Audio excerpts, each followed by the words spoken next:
for today, we will learn the term call the shots. And when you say call the shots, based on the description, it means that you will make the decision or you make the decision. I call the shots. I make the decision here. John, have you heard of this term before? Have you came across this term before? Yes. Starting today, we will start using this term, okay? So if you want to hear how this person says it or said it, just click this.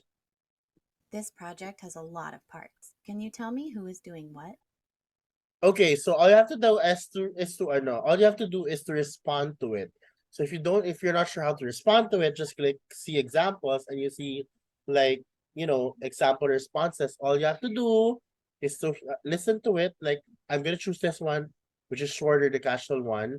Let's just hear it how the native speakers read it, okay? Of course, Mark is calling all the shots.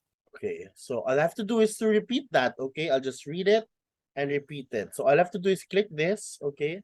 Of course, Mark is calling all the shots. There, and my audio will turn to what? Still assessing.